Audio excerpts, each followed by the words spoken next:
falar sobre a repercussão do caso Banco Master / Vorcaro. A gente já falou aqui que o silêncio dele vale mais que o banco. Só que agora a gente viu o que ele falou no depoimento que finalmente foi divulgado.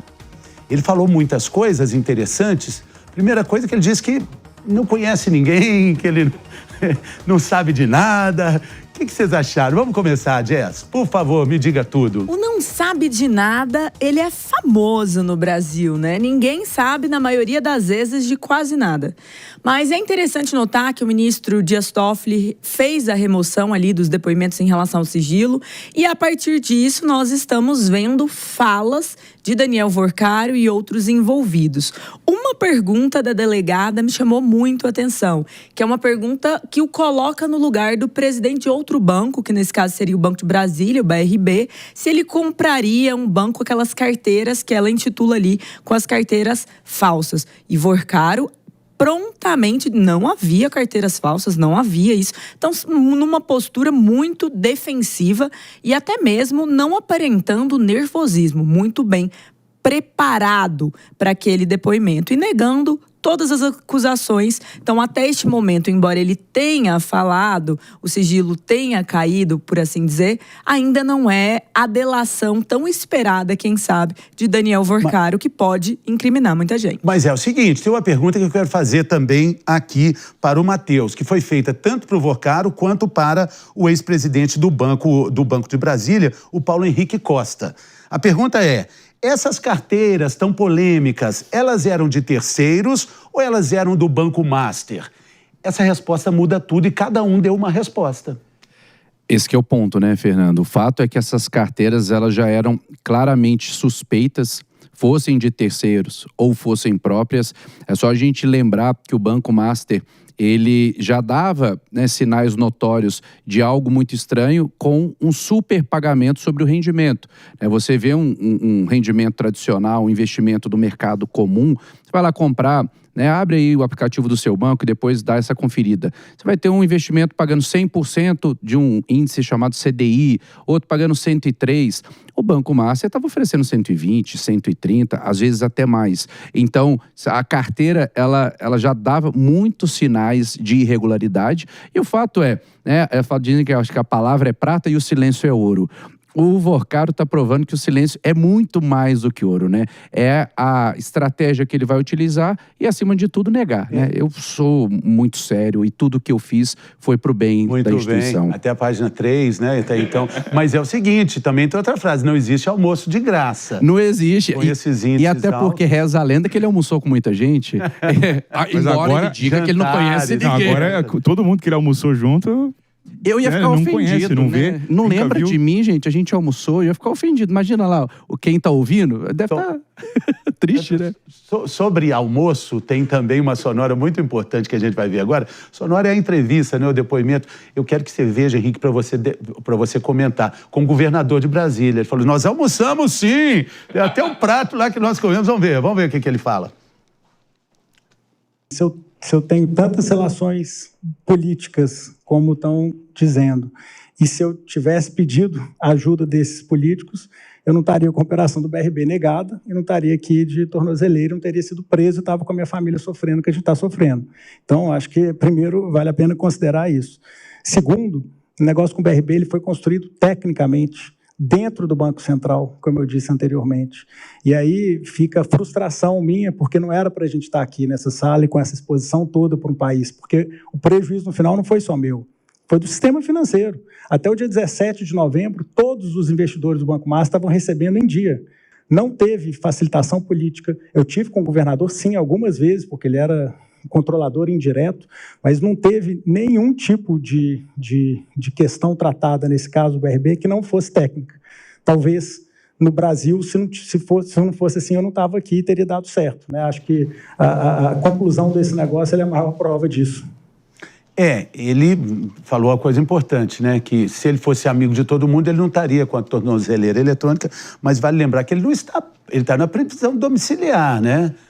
Vou deixar o Henrique falar, depois eu trago. Tá com a tornozeleira. E assim, a gente também não pode levar em consideração que se ele tivesse amigos, ele não estaria com tornozeleira. A premissa da justiça não é você ter amizades e isso te livrar de estar ou não com a tornozeleira, ou responder ou não a um crime. Né? Como você citou aí, ele mesmo disse que almoçou com muita gente, deve ter comido um pequi lá com o governador de Uma lagosta Brasília, de né? pequi, né? Quem Pequi sabe, é mais bem simples. temperada. E, assim, é só o começo. É só o começo de muita coisa ainda que está por vir. É importante a gente ver o sigilo ter caído dessas falas do Daniel Vorcaro.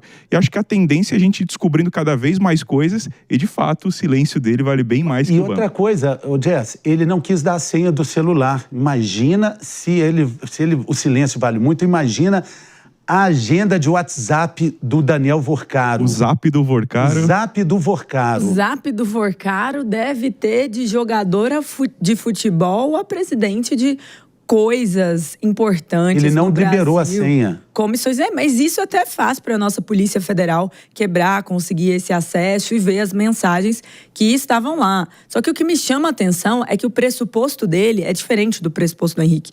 O pressuposto dele é, no Brasil, quem tem amigo político, influente, não teria passado pelo que eu estou passando ou usando uma tornozeleira, teria a operação do Banco BRB ter sido aprovada. Só que nós sabemos que, e aí vale elogiar também o bom funcionário público, e aí vale um elogio sim a essa gestão do Banco Central, que o Banco Central foi ativo em tentar impedir e ter um olhar técnico no momento ali da questão da liquidação.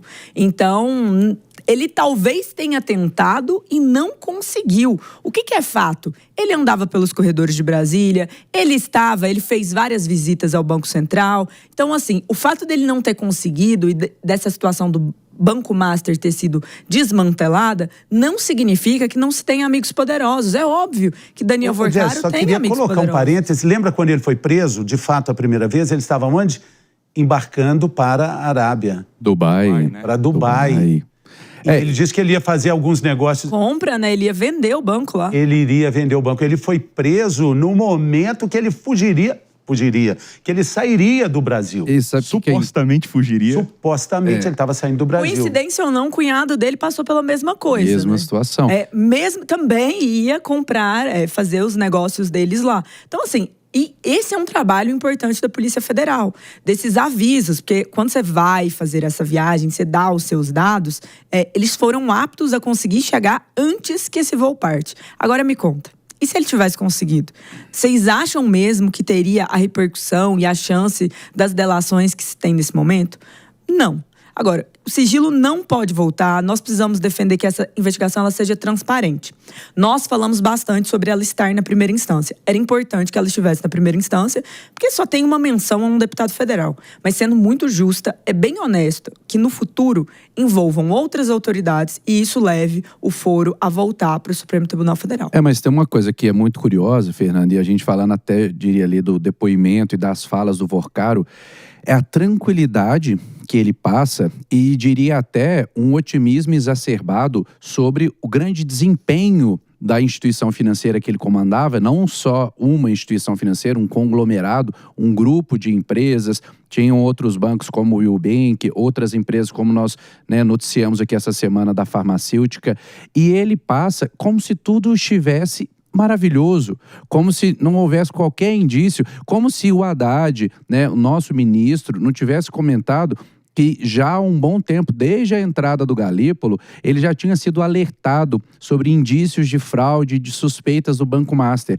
Eu estou insistindo nessa linha do tempo, porque eu acho muito importante, desde a entrada do Galípolo, se ele informou ao Fernando Haddad, por que ainda assim nesse período tantas coisas aconteceram, por que tantas polêmicas vieram. Eu sei que uma coisa é, não podemos intervir na investigação. Agora, outra coisa é deixar que o poder público se envolva em situações, diria, no mínimo, constrangedoras ou suspeitas, E o próprio Ministério não ter feito nada. E, às vezes, uma outra instituição que poderia também intervir, não ter entrado nesse meio. Tudo só foi sair porque, nos 48 segundos do tempo, falava, peraí, agora, se o BRB entrar nesse meio, aí o problema dobra de tamanho. Isso causa muita indignação.